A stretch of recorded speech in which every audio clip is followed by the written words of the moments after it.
इनके आचरणों से, इनके बयानों से, लेकिन हमने हार नहीं मानी है।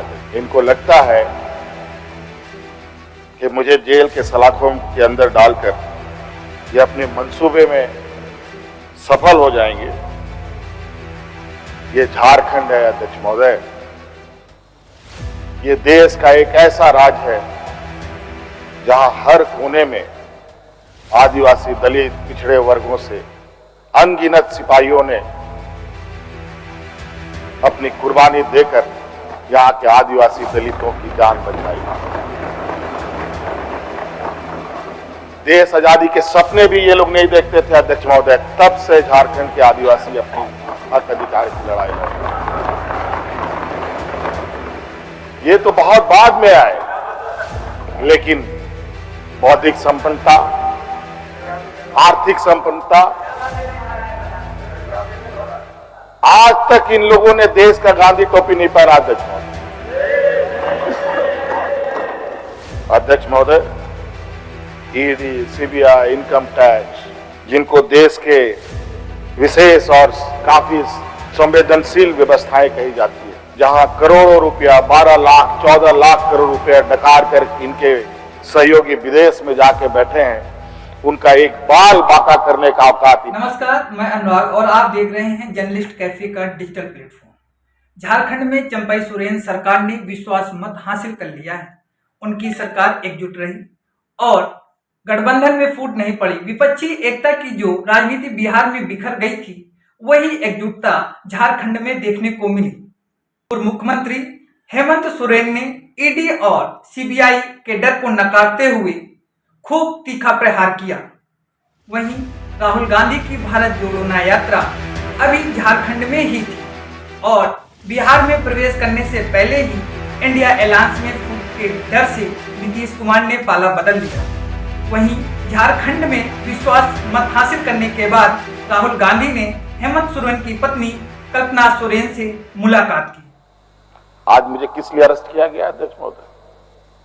8.5 एकड़ जमीन के घोटाले पर। अगर है हिम्मत सदन में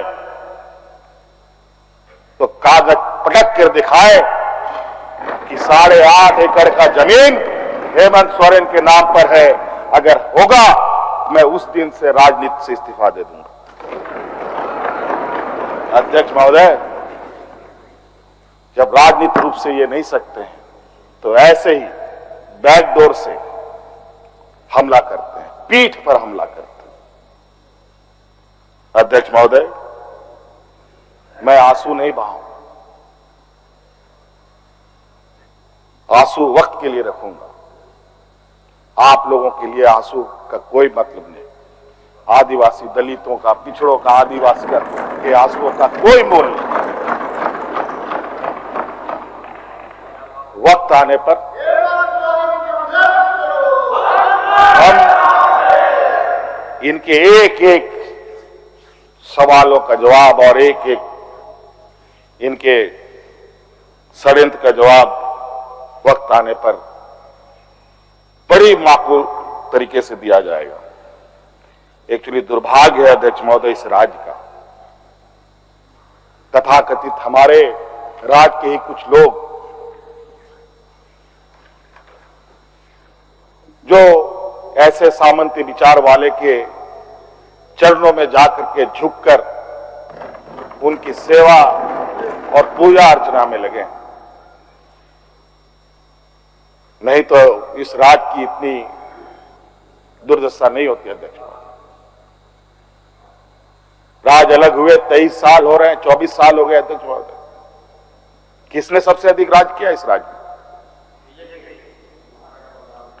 ये मुझे बोलने का जरूरत नहीं है, किसी को बताने की भी जरूरत नहीं। सब अपने गिरेबान में देखें, सबको पता चलेगा।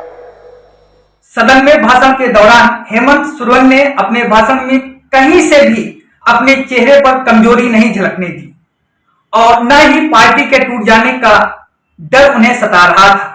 हेमंत सोरेन अपने भाषण में एक लड़ाकू की तरह दिखाई दे रहे थे और लगातार अपने समर्थकों और सामाजिक आधार से संवाद कर इसे यह साबित करना चाहते थे कि झारखंड के लिए वो कुछ भी करने के लिए तैयार हैं। जेल से सीधे विधानसभा पहुंचे हेमंत सोरेन ने कहा कि वे आंसू नहीं बहाएंगे, इन आंसुओं को वक्त के लिए बचा कर रखें। आदिवासी मुख्यमंत्री को निगलने का प्रयास है, क्योंकि इस आदिवासी मुख्यमंत्री के शरीर में हड्डियां कुछ अधिक है, इसलिए उस हड्डी को निकालने के लिए ईडी उसका डिसेक्शन करने में लगी हुई है, ताकि हम कैसे इसको निगल जाए।